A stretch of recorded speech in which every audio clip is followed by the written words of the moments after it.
关注俄乌局势，近日，俄军称已进入乌东要地恰索夫亚尔的郊区，乌军否认，但直言那里战局紧张。恰索夫亚尔是乌军整个高地带防线的核心，控制这里将直逼乌控顿巴斯的重点区域。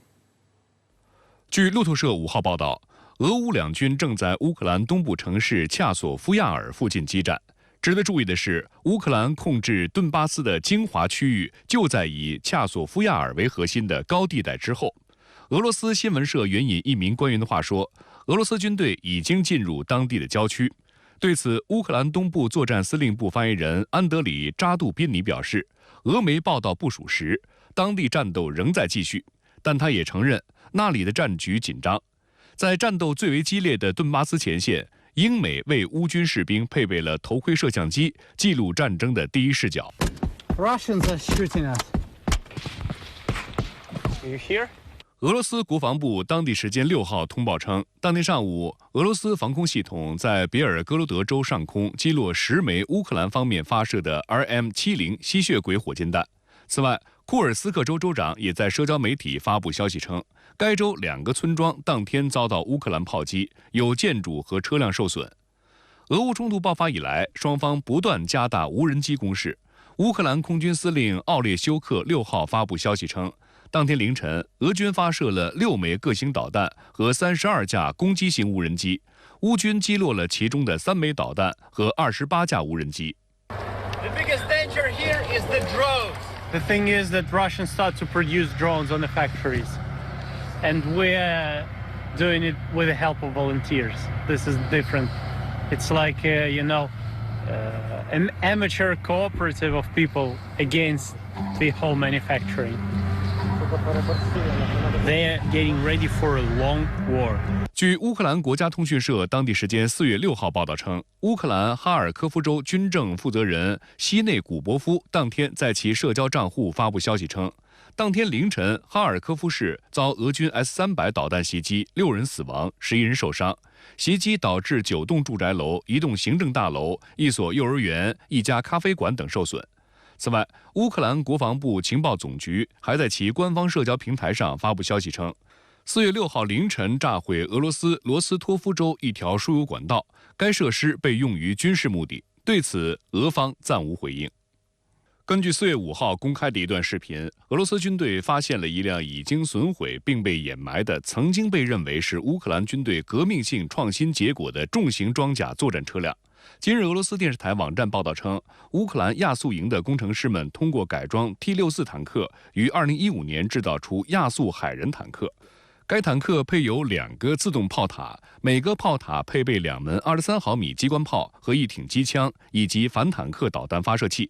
然而，这款价值500万美元的战车并未被投入批量生产。俄军称，部分原因是亚速海人坦克重达41吨，这对其发动机来说是沉重的负担，且该坦克没有热像仪，装备平庸，不适合执行作战任务。2016年10月，该坦克唯一原型被盗，之后在亚速营基地被发现，但发动机和变速箱已受损。俄媒称，亚速营干脆一埋了之。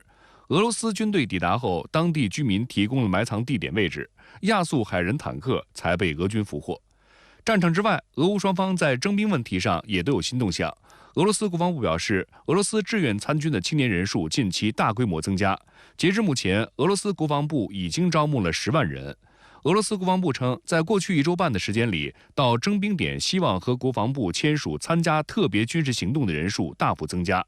另据乌克兰媒体报道，泽连斯基已经签署法案，将征兵年龄下限降至25岁。同时，泽连斯基还批准了另外2份法令，其中一份是要求因残疾而未服兵役的男性公民接受另一次医疗评估，另一份则要求建立一个有资格服兵役的在线数据库，这都将有助于军方征召更多士兵。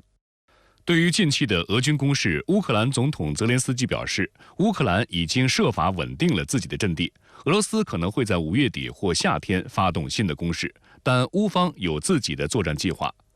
俄乌冲突爆发至今，西方持续加强对乌克兰的援助。波兰外长希科尔斯基日前表示，北约决定成立一个联合特派团，向乌军提供军事训练、后勤等支持。西科尔斯基强调，这并不意味着北约直接介入武装冲突，而是能够利用北约的协调、训练和规划能力，给乌克兰提供更好的支持。对于乌军的训练，将主要在波兰进行。这个北约的特派团呢，我个人感觉可能更多的是，去直接深入到这个乌军整个作战体系的这个基层，去这个参与一些，比如说这个武器装备的培训啊，包括一些这个后勤维护方面，包括一些这个战场情报方面，他可能会参与一些这个比较具体的这种作战任务，追求一种战略模糊的策略。它是在这个原有的这种派顾问啊、派培训啊等这样的一种旧模式和这个直接下场的新模式之间呢，是取得一种平衡。不过，北约内部对支持乌克兰的方案仍有不同意见。匈牙利外长西雅尔多当天表示，必须尽一切可能避免北约和俄罗斯在未来一段时间内发生直接冲突。Minden egyes olyan javaslatnak, amely adott esetben az Ukrajnában zajló háború eszkalációjához, egy világháború közvetlen fenyegetéséhez vezetne, illetőleg amely javaslatok a NATO és Oroszország közötti konfliktus kialakulását vetíteni. 俄罗斯方面则表示，美国和北约直接参与俄乌冲突的方式，不仅包括提供武器，还在英国、德国等地进行人员培训。俄方指出，任何包含乌克兰武器的物资都将成为俄罗斯的合法打击目标。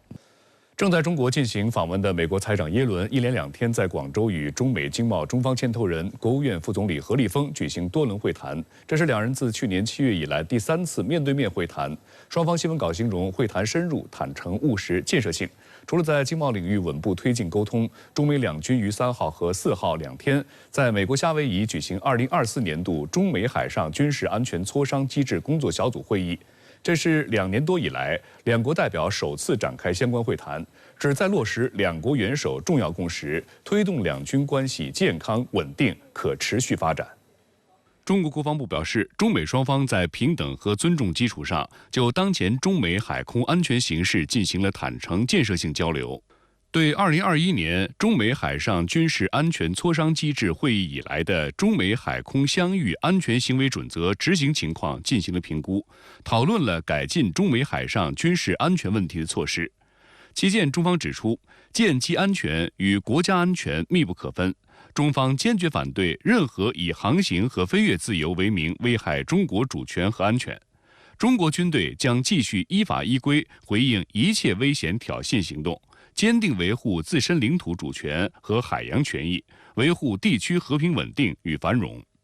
美军印太司令部则发表声明称，美中官员在会议上回顾了去年与安全相关的事件，并讨论了维持海上和航空运营安全和专业精神。声明强调，与中国人民解放军以及该地区所有其他军事力量进行公开、直接和清晰的沟通，对于避免事故和沟通错误至关重要。深圳卫视注意到，讨论评估中美海空相遇安全行为准则并改进相关措施，是这次会议的一项重要内容。此前，在2014年，中美完成2个互信机制文本签署，其中就包括海空相遇安全行为准则。中美海上军事安全磋商机制根据1998年中美两国防务部门签署的关于建立加强海上军事安全磋商机制的协定建立，是两国间第一个军事领域信任措施协定。该磋商机制主要包括将军级年度会晤和工作小组会议2种基本形式，一般在两国轮流举行。上一次举行工作小组会议是在2021年12月。近2年以来，由于美方刻意挑衅，中美双方海空对峙时有发生。去年5月下旬，美军 RC-135侦察机靠近中国周边空域展开抵近侦察行动，解放军出动歼16果断拦截美侦察机。不久后，美军舰又跑到中国家门口耀武扬威。美海军中云号驱逐舰伙同加拿大蒙特利尔号护卫舰过航台湾海峡，并公开炒作，中国军舰跟监警戒。去年11月，中美元首旧金山会晤后，双方同意恢复军事交流，并缓解两国间的紧张关系。而中美两军此次恢复海上军事安全磋商机制，是落实两国元首重要共识的举措之一。复旦大学美国研究中心教授韦宗友认为，这一沟通管道的恢复有利于为两国在西太平洋地区海军正常的交往提供行动准则，避免双方误解误判，出现海上意外事故。目前呢，两国关系总体上稳定，但是呢，也面临了一些挑战，特别是美国这个军方在中国周边的这个海域打着各种旗号，进行所谓的这个穿越这个航行，或者是搞所谓的航行自由行动，甚至在南海问题上拉偏架。这样一些这个问题呢，其实也给这个两国这个正常的这个交往，特别是两国海军在这个中国这个西太平洋地区如何这个相处的，这个提出了挑战。所以说，两国这个海上军事安全机制的这个恢复，有利于了两国呢向彼此表达了这个相应的这个关切。除军事领域外，美国财长耶伦连日来的访华行程也受到高度关注。据中方6号发布的消息通稿，中美经贸双方牵头人、国务院副总理何立峰和耶伦于5号至6号在广州举行多轮会谈。双方围绕落实中美元首重要共识，就两国及全球宏观经济形势、中美经济关系及全球性挑战进行了深入、坦诚、务实、建设性的交流。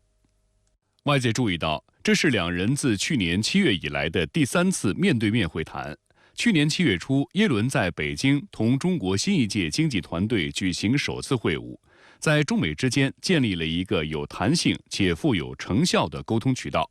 去年11月，何立峰同耶伦在旧金山再次会面，为两国元首旧金山会晤做好经济成果准备。此次耶伦访华前夕，中美元首再次通电话，评价双边关系出现企稳态势，对保持开放的沟通渠道并负责任地管理两国关系表示欢迎。通话结束次日，耶伦就开启访华之旅，被外界视为落实两国领导人最新共识的第一项实质性举措。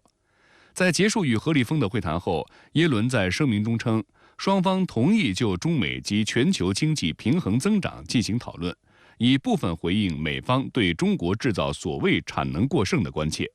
而根据中方的消息稿，何立峰就美方对华经贸限制措施表达严重关切，并就产能问题作出充分回应。Well, we've spent a great deal of time on the issue of balancing between domestic demand and promoting supply and overcapacity during our 2 days of talks. We spent more than 2 hours on this issue this morning.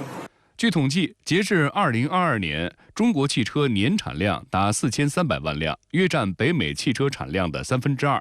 中国在新能源汽车、电池和可再生能源等新兴行业的投资，不断挑动美西方的敏感神经。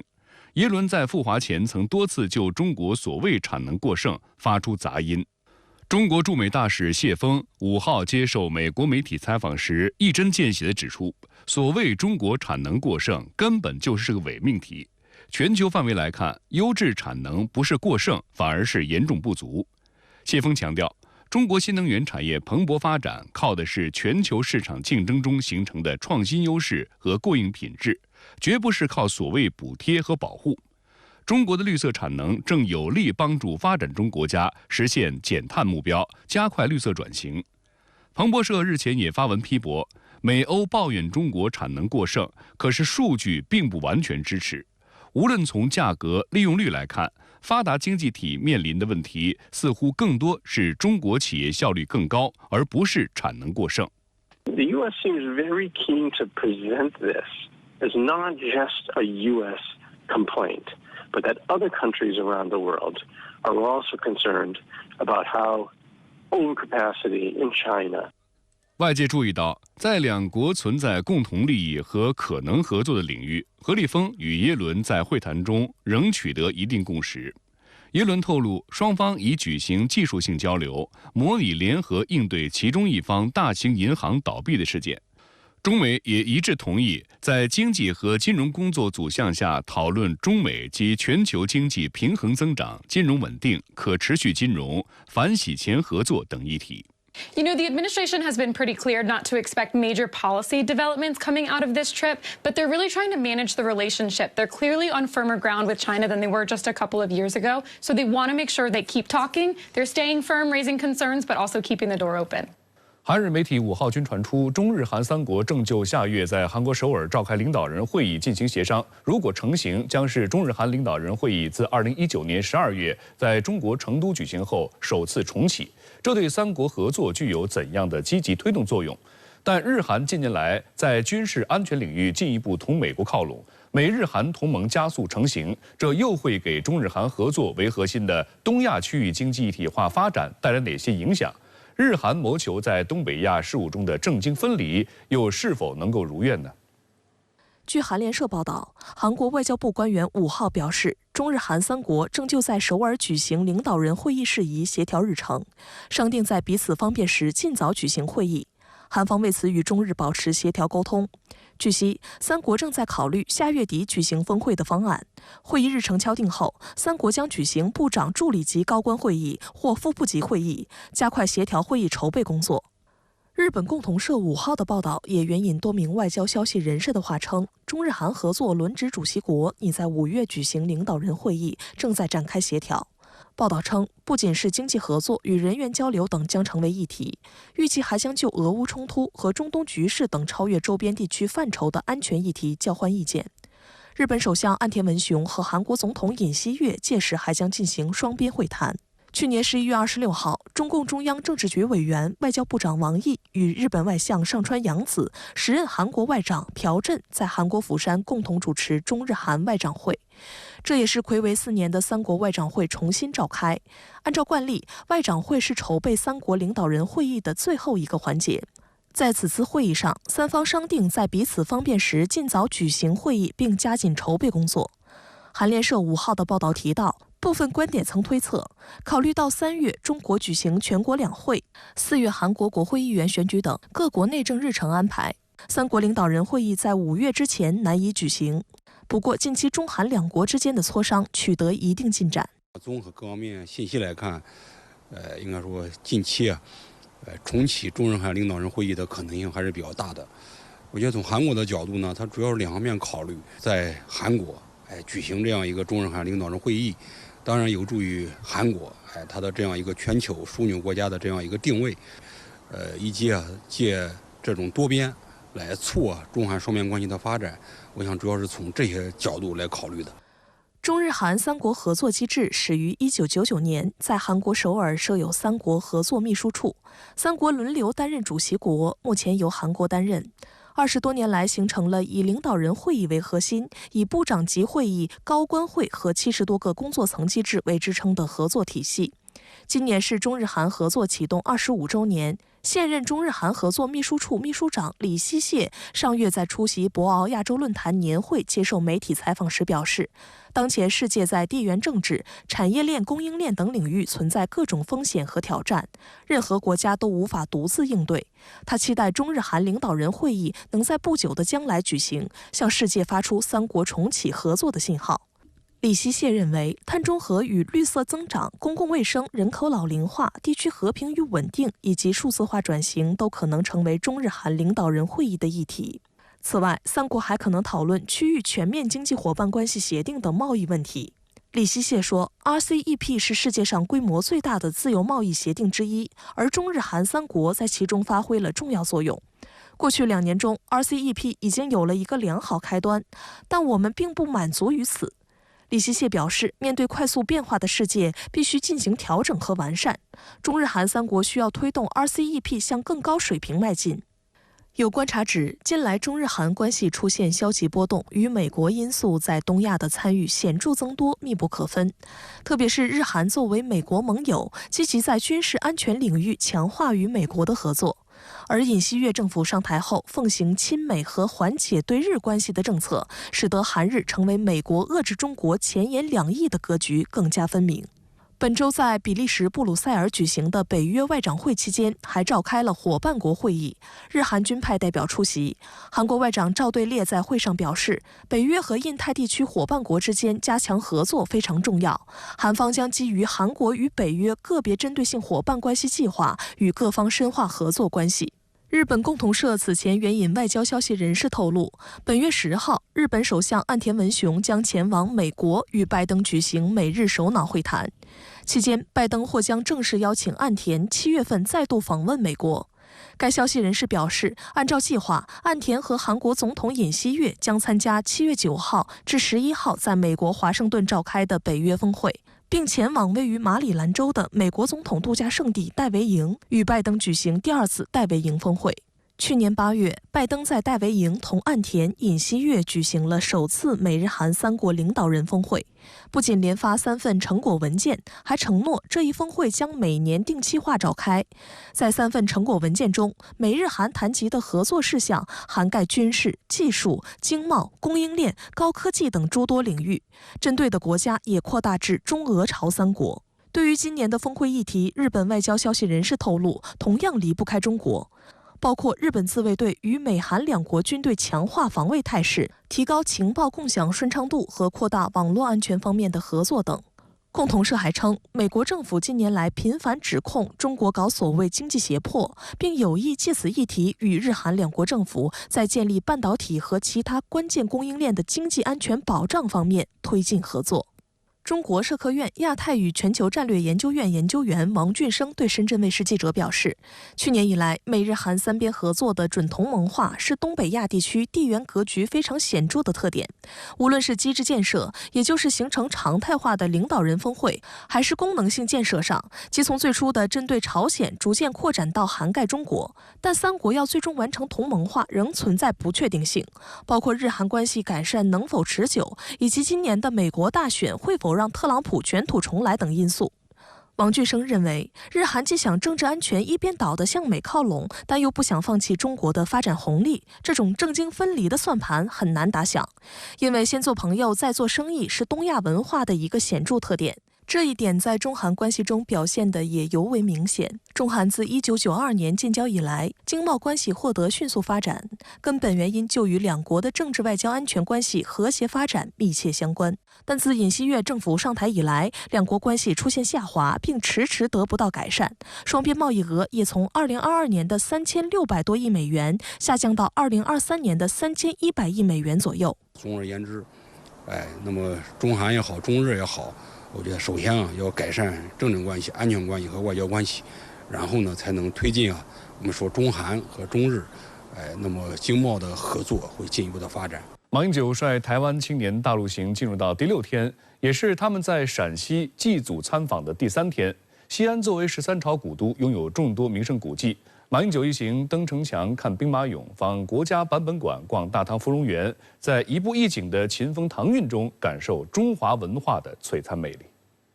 6号上午，马英九一行来到位于陕西省西安市临潼区的秦始皇帝陵博物院，参观被誉为世界第8大奇迹的兵马俑。从1号坑到3号坑，再到2号坑，马英九全程认真聆听讲解，观察相当仔细。兵器呢？兵器就是他拿着那种长兵器呢，这个兵器的杆已经腐朽了，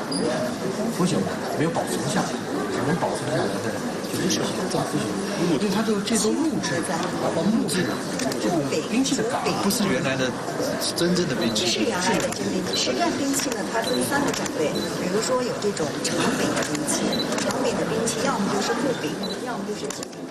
听闻讲解员提到秦军如虎狼之师赤膊上阵，马英九十分震惊，问道：“真的假的？”在近距离观看陈列的贵社俑、将军俑、军力俑等不同俑后，马英九还大胆推测，穿方鞋的会不会是骑兵俑？而当他看到不少兵马俑造型都有一点小肚子时，还现场和大家讨论起了古今审美的变化，引来一片笑声。汉的时候，这个对于